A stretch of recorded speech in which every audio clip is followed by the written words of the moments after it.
Inside Boxing's Throwdown. My name is Steve Johnson. My co-host Aurelio Martinez.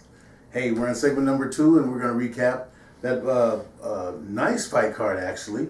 Very entertaining fight card held at the Barclays Center in Brooklyn, New York.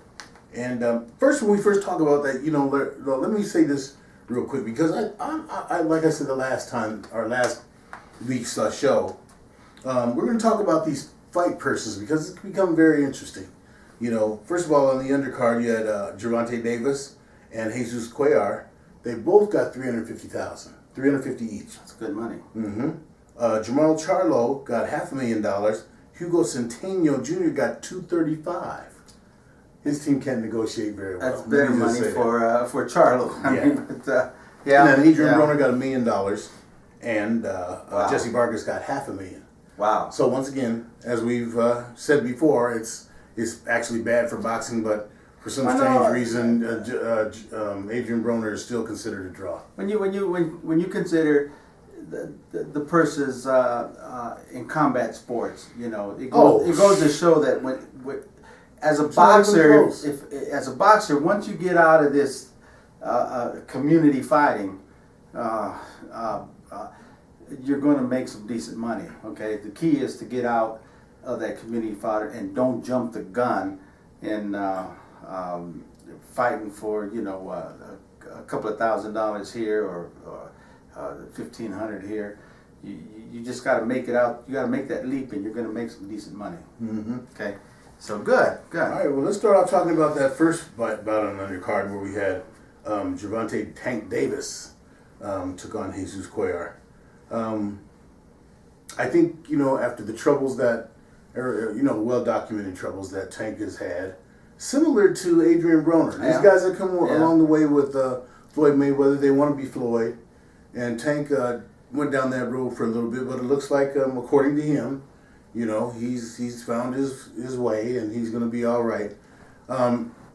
He's now, I think, 20-0. Yeah. Yeah. Okay. Yeah. He's 20-0 now, but he's talented. But when you talk about the fight that Floyd has been ducking with Tank, they want no parts of Vasyl Lomachenko.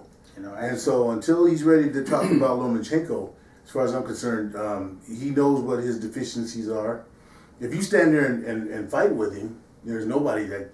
Oh yeah, he's too fast. Yeah. He's too powerful. He's too when you stay in front of anybody, anyone can be powerful. But I'm saying Lomachenko will not give him that opportunity to stand in front of him and just punch him. Well, Lomachenko got movement. That's it. Big difference when you're trying to hit a moving target, one that's not going to stay right in front of you. But that's I think my point that would be a good. Nice that would be a good fight. That would be a good fight. Floyd already said we're not talking about that fight. He don't want to talk about it because he already knows. He knows the deal. Okay, but the big thing about that fight was to see that Tank was back on track as far as his fighting abilities, and he's going forward from there. Good. You see anything from him anything that would be a negative from him that you saw last night? Well, no, not in the ring. Mm-hmm. Not in the ring. As you had mentioned, in the ring, I think he knows what he has to do in the ring, and he does a good job of doing it. He's got fast hands, and he knows how to utilize his speed to neutralize his opponents. Okay, because speed will stop an opponent from continuing on the game plan and trying to set and hit with power punching. Changes the whole game. So he's going to be good in the ring.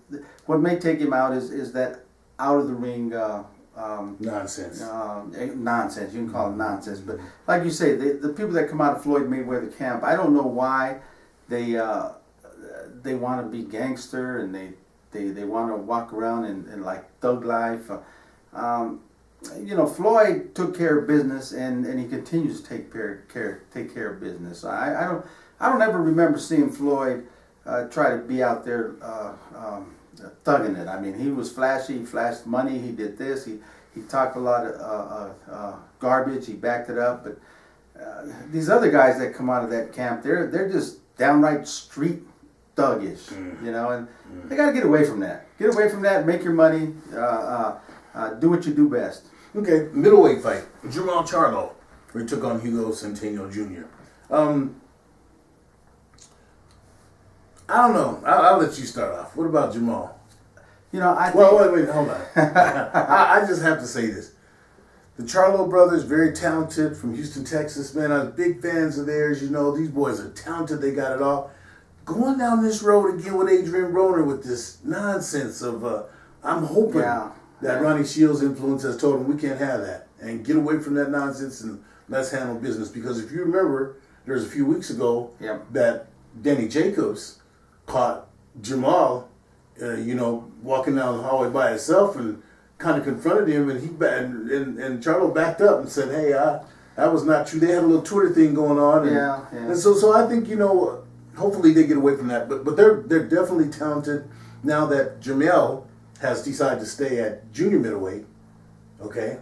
Well, let's talk about the fight. I mean, let's talk about the action in the ring. Well, there was a little action. Yeah, but we still got to talk about it. Okay. I mean, and then we can talk about the off tactics, because I got something to say on that too. Okay. But the fight itself, okay, I like it because Charlo did what he had to do. He cut off the ring the way he had to cut off the ring. He was patient in at delivering his power punches.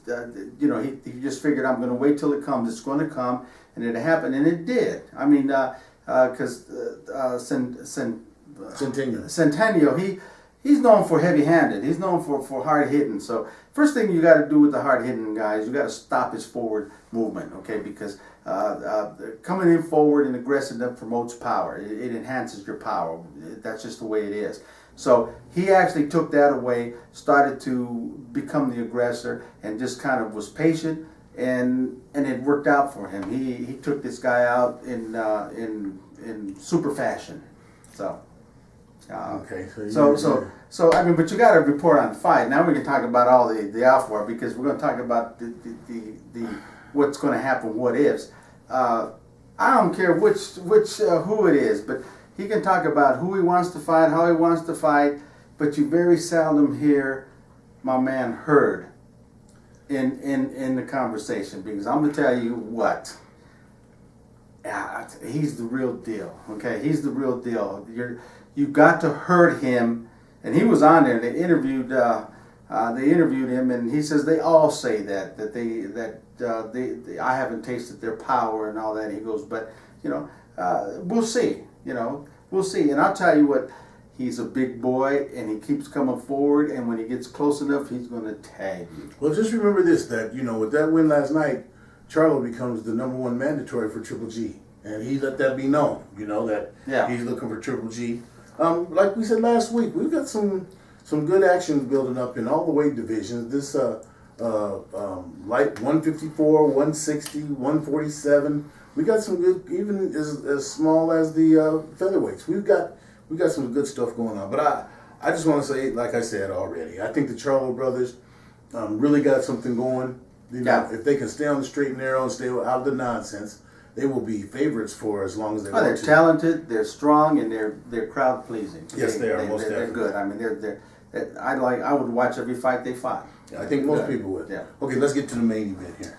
You got a minute and a half. We're going to talk about Adrian Broner and Jesse Vargas. Oh, man, just cut it down to a nutshell. What was I'm not cutting anything down. I give credit to my. When this fight started, I picked Broner to win the fight. Okay? Everybody did. I mean, it was just.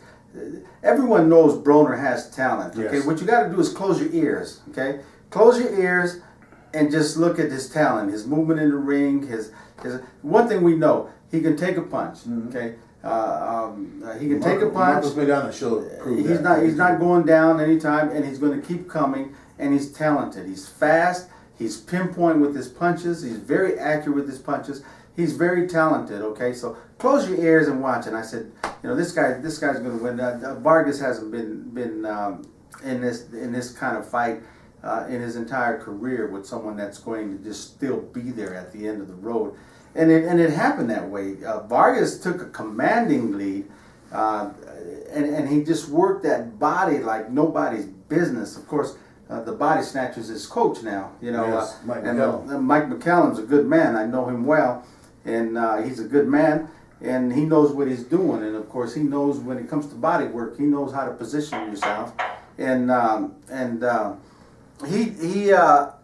Vargas, when I say he did what he was supposed to do, and under normal circumstances, the body attack will slow any fighter down and whittle him down to where in the end of the toward the end of the fight, in the later rounds, you can take advantage and usually put him out or just dominate and cruise to a winning. It didn't happen. It didn't happen. And the people don't like Broner because of his mouth, but the man came back. You know, after the first 5-6 rounds of being close to dominated by Jesse Vargas, he came back and what? And put a whipping on his ass. Okay, He put no whipping on him. It was look at his face. Look at his face. See, you sound like Broner now. No. You sound like Broner. You don't now, get them man. bumps and them cuts and them welts and them back by not being hit. Broner's pinpoint. He came back and he closed the deal. Let me just say, and I'll let you go. Going into the last round, I'm not a judge, but I'm into boxing. I'm not just a fan. I've been into boxing for over 3 decades, going on 4 decades. You get a little long-winded with this but I'm nonsense. gonna tell you what, There it ain't nonsense. I had Broner, if he wins that 12th round, if he comes in aggressive like he did the 11th round and wins that 12th round, he wins the fight in my book. Okay, he didn't do enough in the 12th round, which why I also had a draw the outcome. Okay, a draw, you know, like I said, I'm not going to dispute that, but I'm going to once again, let me just say this. Julie Letterman, now she's joined C.J. Ross and Adelaide Bird in this crew of women, and I'm sorry. Well, these 3 women are just notorious for knowing, all you got to do is watch them when they score. I can't argue with you, man. I can't argue with you. You know, Julie Letterman doesn't need to do any more fights. I'm sorry, but she made a name off of her dad. Her dad pumped her up and built her up to, you know, where people saying, oh, you know, she's all right. And she's horrible. She's horrible. She had Adrian Broner winning 115 to 113. You know, anybody watched the fight knows that there was no way that was the case. A draw, nobody argued about a draw other than the fact that, you said it before, we possibly need to go to these 13-round fights rather than, or 11, one or the other, but have an odd number because it's too much where we can have this draw. I had, you know, Jesse Vargas, you know, went in 115 114. I thought it was close. You could have went, if you said either way, but 115 to 113, man, she's out of her mind. Well, but I'm going to say this. Let me say this, because you already had your turn. Let me say this. You're kind of a fan of Broner with this nonsense. He's bad for boxing. Because, you know, when he started I'm a fan of talent. When he started with his nonsense with the interview with Jim Gray, trying to take the microphone, telling Jesse Vargas, I whooped your ass. You did not whoop Jesse Vargas's ass. And he's like you. Look at your face. No, that's not the fight, you know. We all know that Jesse Vargas, his number one thing is that he doesn't have power. You know, so he's going to be, I mean, not against a guy. And that's where I give it to Broner. We all know that Broner is a tough out. And, I mean, you can beat him up, even in the fight with Maidana, where Maidana beat him. That last couple rounds, Broner was coming back. You know, so I'll give him his credit there. I will just not be a fan of him because of his antics that a lot of these young boys especially, you know, they think he's all that and they like that kind of a crap. But I don't see any of you doing that. You know, I don't see any of you young boys doing that. But you think for some reason that he's entertaining. That's not entertainment. That's buffoonery. That's exactly what that is. Well, I'm with you there. And like I say, I'm a fan of boxing talent. And give or take, the way he conducts himself has nothing to do with the talent he has in the ring. Okay, so you're blind to all the rest of the stuff. Well, that's okay. I don't. That's okay. I mean, he'd probably end up in jail or something like that. But that's the way he handles himself personally. Okay, in the ring, he's very talented. He's very talented and gifted. He's a good boxer, and you can't take that away because of his mouth. No, I'm not taking it away. I'm just saying that we were talking about score. Back to Letterman, back to Julie. Okay, I just got. You're really hard on her. Okay, because you can't put her in there with Adelaide Bird. Okay, because if Adelaide Bird was scoring that fight, it'd have been 118, 117 to 111. Exactly. Okay. 115 to 130 is one round. Okay, she gives one more round to Jesse, and it's a draw. So we're talking one round. So don't be too hard on my girl Julie. Okay, we're talking one round. I'm being hard on her. This isn't her first time. One round difference. This isn't her first time. You need to get her out of there. She needs to go up in the booth and do like her dad did. Just come on and do an analyst score score the fight from the booth, but not be a ringside judge. Anyway, that's the end of segment 2. I hope you guys, give us some feedback on that, because you can see we're polar opposites. Other than we say Adrian Broner is definitely a talent. We'll be back with our third segment where it's open topic. We might even talk some more about Julie Letterman. I think you kind of would like to date her if you weren't married. See, I'm not going to chastise her for that. 1 round difference gives. It's not her first time doing it. She gives 1 more round to Jesse, it becomes a draw. Anyway, Okay? as with every time with Inside Boxing Throwdown, keep them hands up, baby.